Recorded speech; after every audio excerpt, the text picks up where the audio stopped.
This is Josiah Plays Pillars of Eternity 2 Deadfire. We are here in the world map on the Poko-Kahara Island, getting ready to go to the Poko-Kahara ruins and check shit out. First of all, though, there's my ship, the Sea Cow. We're gonna see what's going on at this Kabara Reku Shrine. See what this place is all about, what it has to offer.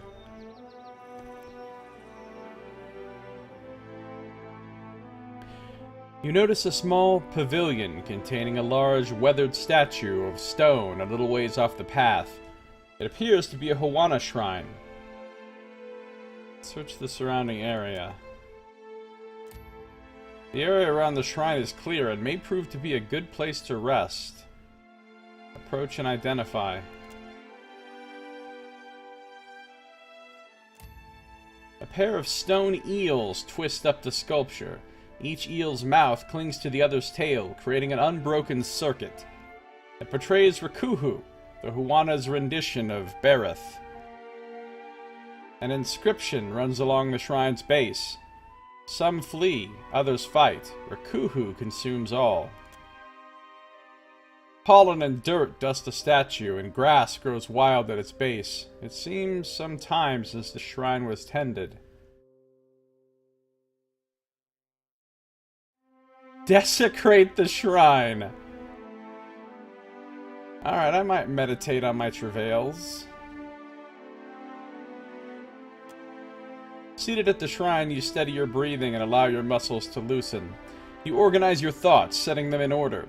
When you stand, everything seems less perilous or more attainable. Uh-oh. Finished, you return to your travels. Did I lose my buffs? I didn't. Did I gain a buff?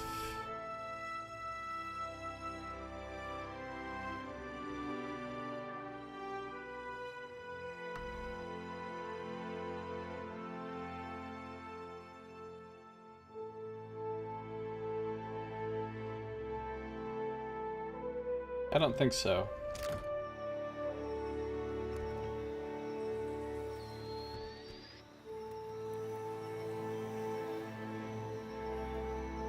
Here we go, Poko-Kahara ruins.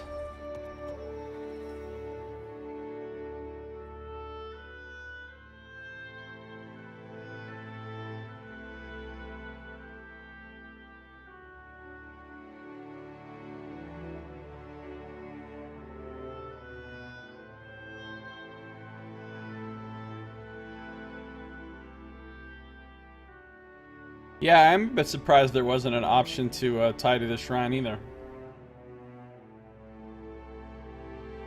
I guess that's not what we do. We ain't shrine tidiers. Having docked safely at Poko-Kahara, I can explore ruins and see what there is to find. Alright. I trust you. Explore these ruins.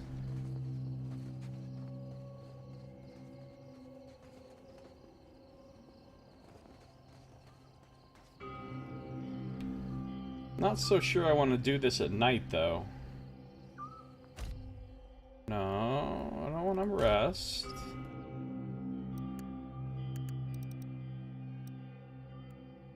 Just want to wait until hour 9.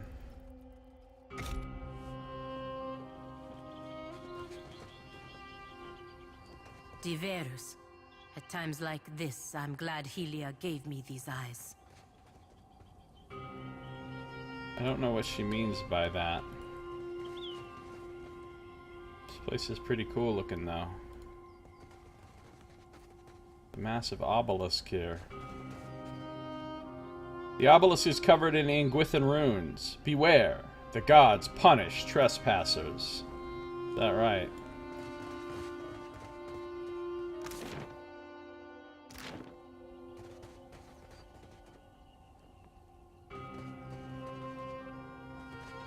Oh no, do you want to step into the silt? It is basically stealth. Oh, there's sand grubs. Of course there is.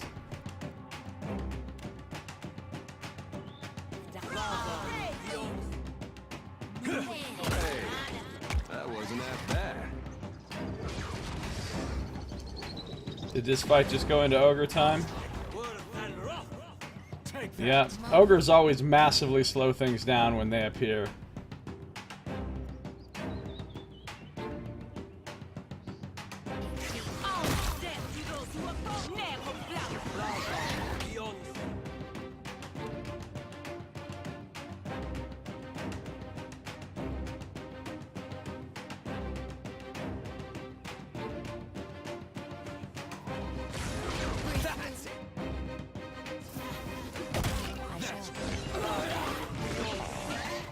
Alright, let's kill some sand grubs.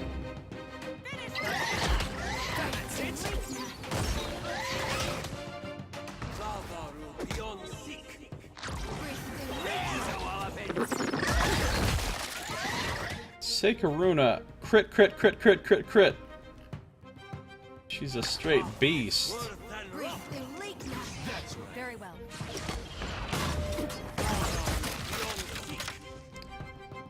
I've got all the free spells I ever wanted to cast. Don't really want to cast any though.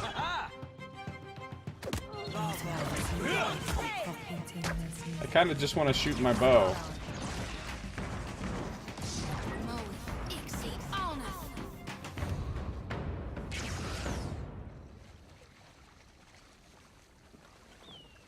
Pelagine, you've got feathers. Dust that shrine.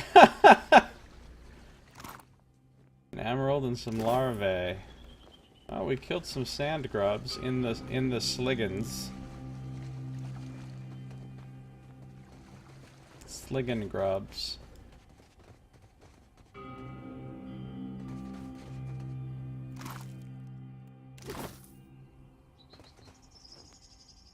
There's actually a type of monster in Dark Sun called a slig. Actually, I don't know that they're Dark Sun specific. I think they're extraplanar, actually. But I know that I fought a bunch of them in the Dark Sun Shattered Lands video game. They're called sligs. Suspect they're pretty sliggany. Be right back. An expedition from the Valiant Trading Company abandoned their camp here. Everything appears to be intact. You find a rolled-up map inside the satchel. It shows a course plotted from Tikawara, an island to the west. I found a map at the camp with directions to Tikawara. The sparsely furnished tent stinks of spoiled rations. The tent is empty, but for a stack of excavation tools. Shovels, spades, and brushes, half buried in the sand. We should not have left Vector with those Juana. That was the dwarf from the village. Then swim back to Tikawara. We will take your share. Interesting.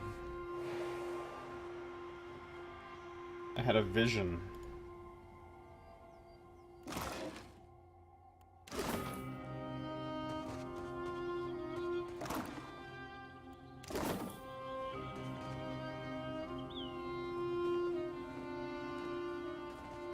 There's a well here.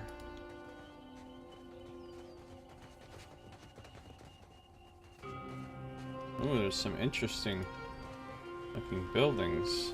Ingwithan craziness. Oh. This weathered stone well seems fairly old, though you see fresh signs of excavation in the sand around it. A rope dangles over the side, trailing down into the darkness. Let's not mess with this well right now. We're gonna go ahead and check it out later, but for now we're gonna keep exploring this big map.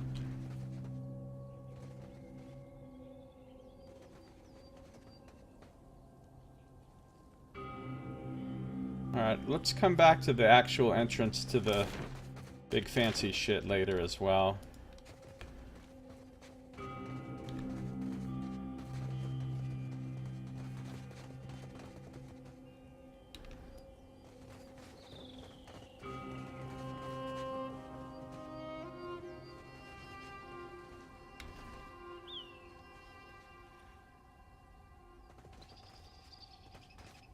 Look at this. This looks nice.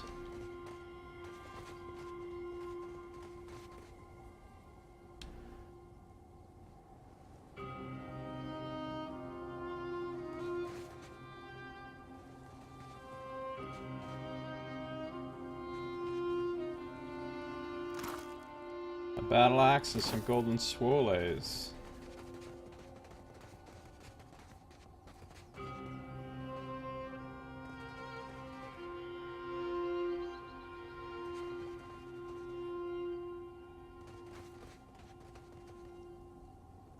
This place is pretty desolate.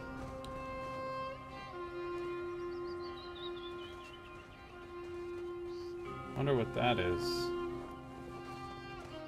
Wonder what these banners are. Ready to Oh, they're Zorops.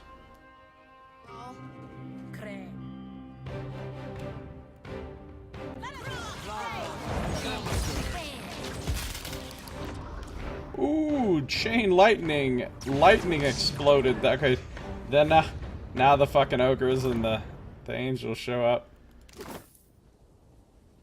Indeed. I see some exploder barrels. Oh, get that guy. Get that guy right now.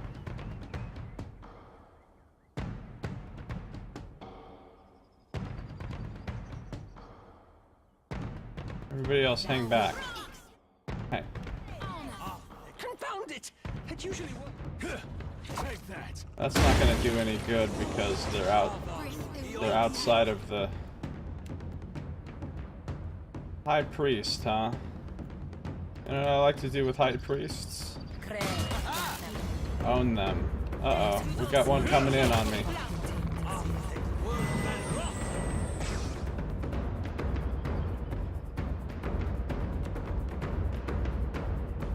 That's it!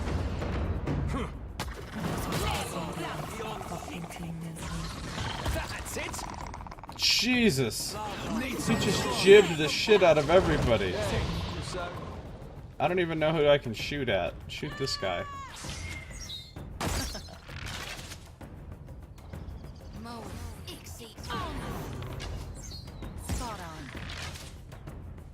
Obliterated. We're so over-leveled for this place, man. No, I've never used those flint and tinder.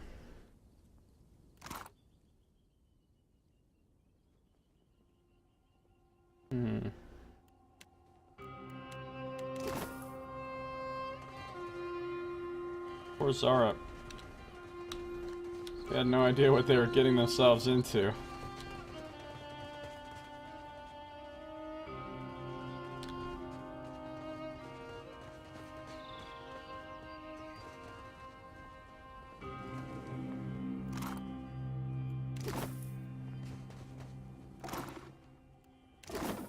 Yes, as you like. It's a trap.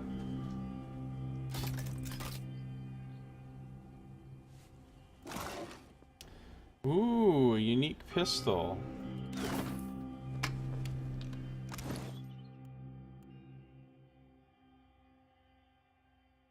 Thundercrack pistol. This strange device began its existence as a conventional flintlock pistol.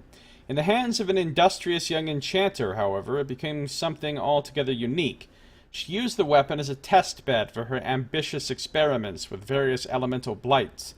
Her goal was to capture such a spirit within the weapon and to exploit its energies. She tinkered with the design for weeks, modifying, enchanting, and replacing the components until, eventually, there were no original parts left. At the heart of the pistol's mechanism, she created what she called a soul cage. To this bundle of binding copper and transmuted gems, she bound a particularly potent storm blight, infusing the weapon with the power of elemental lightning. That sounds pretty cool. Hey Jen, how you doing? Exceptional pistol, shoots and does some damage.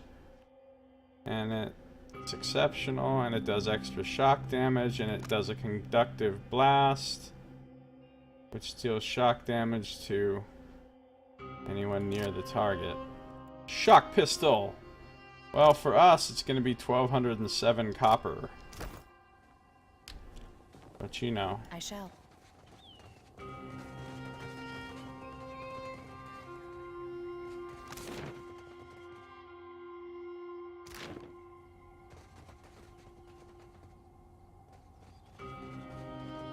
I got stuff sticking out of the ground here. Dead bodies. Hey. Sand blights, apparently.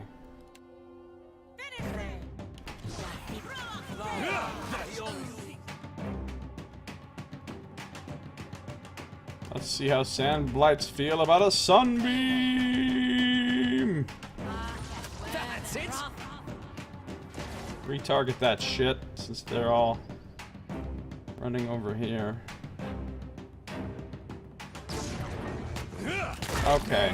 Thanks for moving out of my shit, sand blights.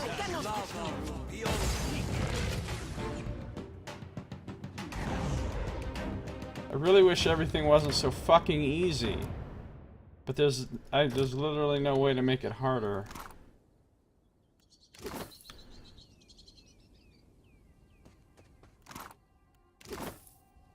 Certainly. What have here? Turquoise and aquamarine. Well, here's what happens with level scaling, Moz. You have to turn level scaling on at the very beginning of your playthrough. And you can never ever change your difficulty after that, because if you do, it will turn level scaling off, and you're not allowed to turn it back on again. I can't turn it on.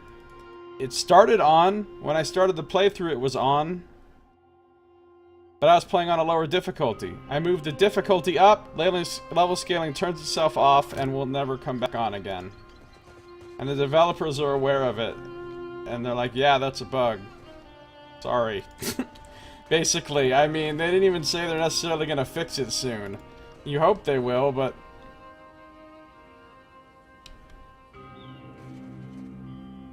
maybe there's a console command. I would love to know if there is.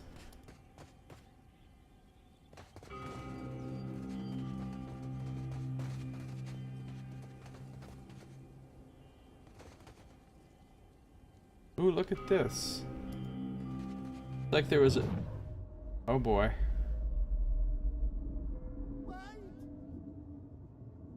Is that the expedition?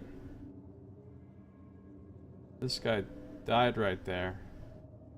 Up! Up! It's coming! I'm sorry. Apretta, inside. Ah!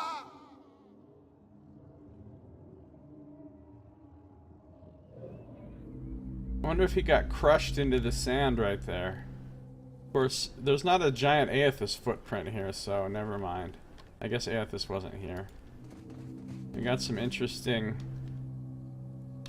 pieces of a giant statue of some kind here.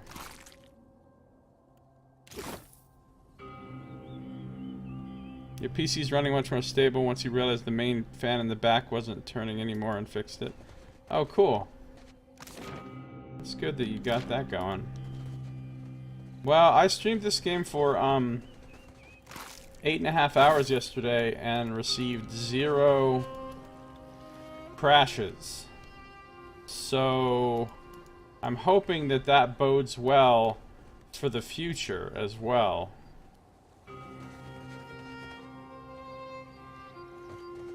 And that there will be no more crashes ever again.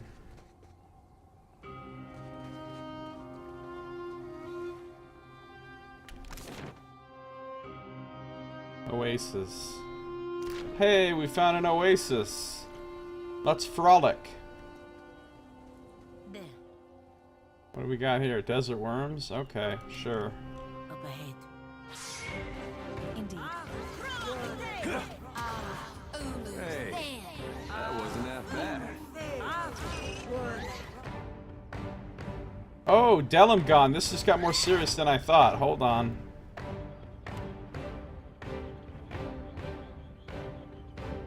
grab her.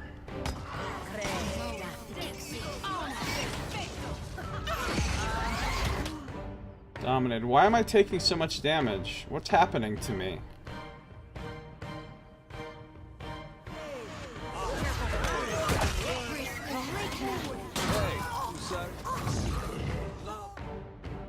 Oh, I've got insect swarm on me. Okay, well, running away isn't going to help with that.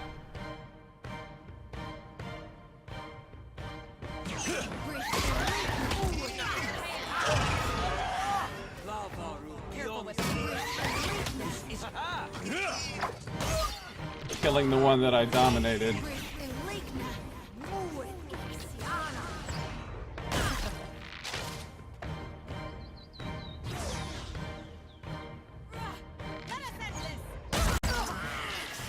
Got her. Insect swarm, some bullshit. Minus set enemy stampeding equals scaling. Gonna frolic at this oasis. Yeah, if you guys can find out if there's a console command I can use to turn level scaling on. Ooh, a desert worm hatchling that I just pulled out of an egg. Those are eggs now that I realize. I got my own little worm hatchling. This sand-colored worm craves warmth, curling like a cat on stones heated by the Deadfire sun. It burrows for insect prey and underground water, but eats and drinks conspicuously little. Seems utterly unfazed by strong winds. Defenses against ground attacks. Misses to grazes with ranged weapons. Well, so much less cool than Trixie, though, is the thing.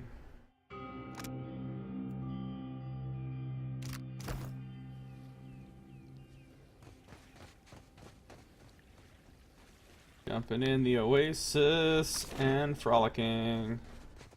Okay, it's time to go up to the ruin itself. The big ruin.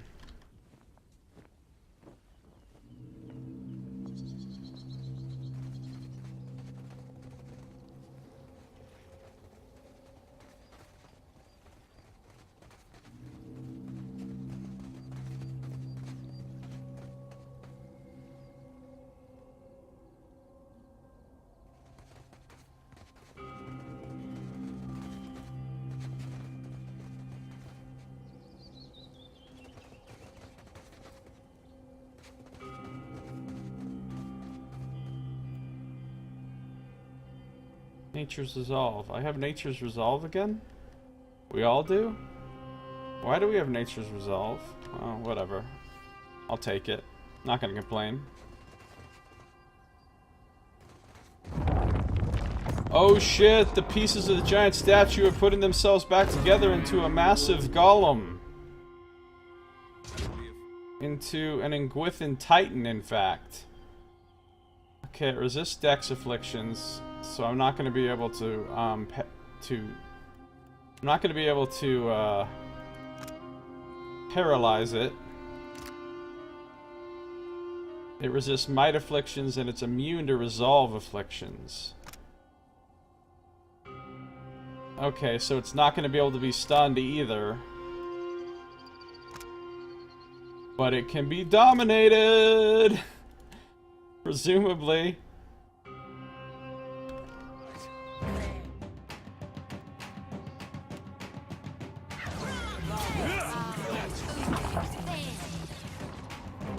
LOL, the giant titan is dominated by me for 31.4 seconds.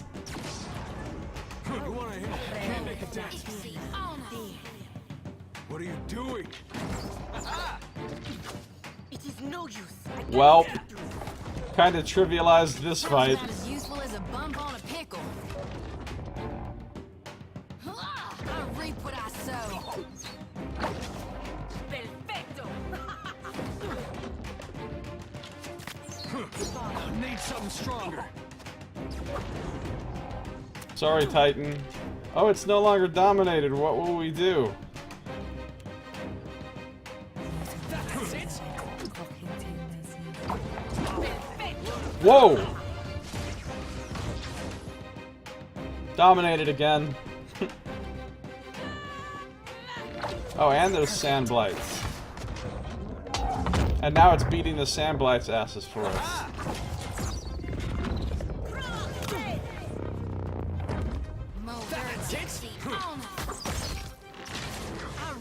More ogres. So that was kind of easy. I can't believe they didn't make that thing resistant to intellect afflictions, so that it couldn't be dominated. That's ridiculous. Alright. Ooh, living steel. That's one of the things I needed for some enchant that I wanted to do. Can't remember what now. Well, let's look at that thing in the bestiary. Well, it wasn't a beast. Sand grubs.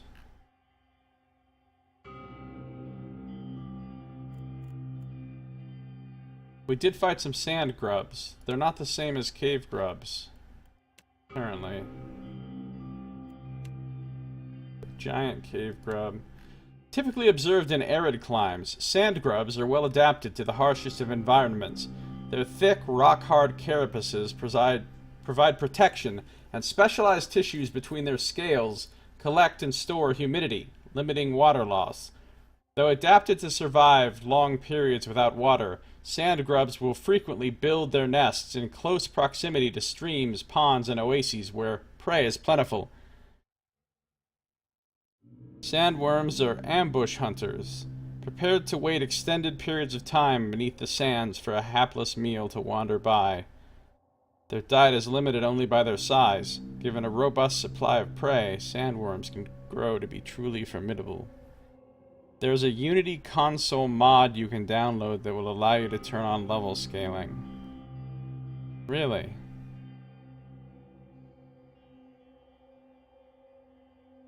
Interesting. Where'd you find that?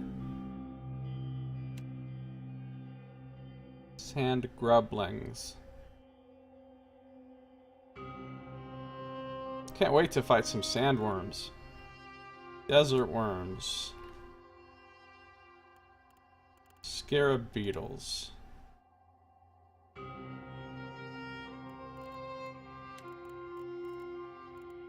Delimgan. And then there's Oasis Delimgan. Same text. I still think that's supposed to be the Puigra picture, not the Delimgan. All of the blights. Sand blights.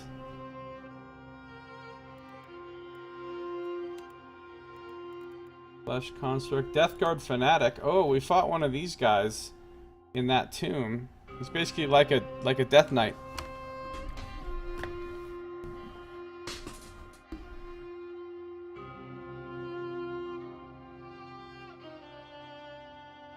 We fought one of these guys in that tomb.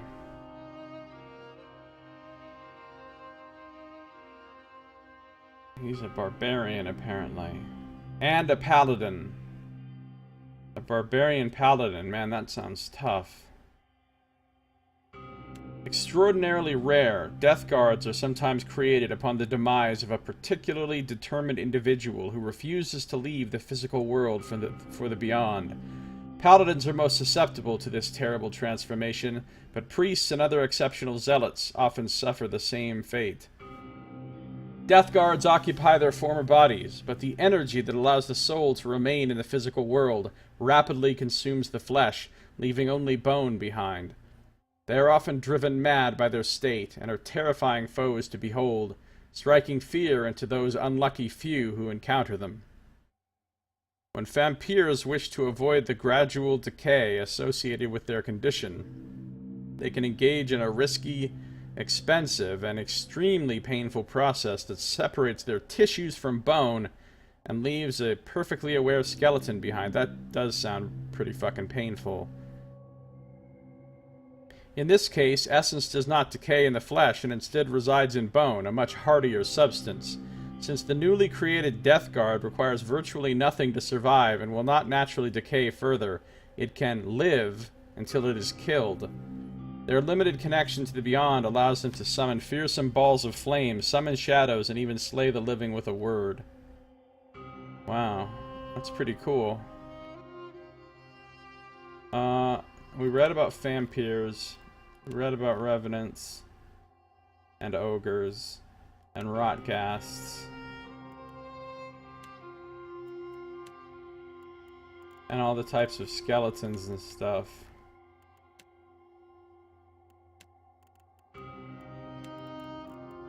And the different types of Lagufath. And the Naga, and the Ogres, the Trolls, Saurops. Look how many types of creatures there are so far in this game. It's quite a lot. Okay, but what we haven't read about is the Engwithan Titan. It's level 11. Hey, isn't that the same level I am? So, see, this thing I wasn't over-leveled for. But I think when you show up here, it's supposed to be a few levels higher than you, so that it's like a really tough fight. I kind of trivialized it because... well, lol. Because domination. Has some resistance as immunity, has some good armor. Based on their quality and the locations where they were first discovered, Animancers theorized that Engwithan Titans were fashioned to guard sites of vital importance. Their longevity and state of preservation would suggest that a Titan's vigil has no ending condition, and that they were simply expected to maintain their orders until physically no longer able to do so. Animancers who have attempted to uncouple Titans from their directive swiftly learned that the ancient commands are hardwired into the Titan's very being, and that no manipulation will be tolerated. A core of glowing Adra rests in the Titan's chest. This channeler of spirit energy either houses a very old and stalwart soul, or possesses a means of replenishing itself. Animancers have used this example to bring animats to a semblance of life and awareness. But their results lack the consistency and capability of Engwithan craft. Wow. Okay.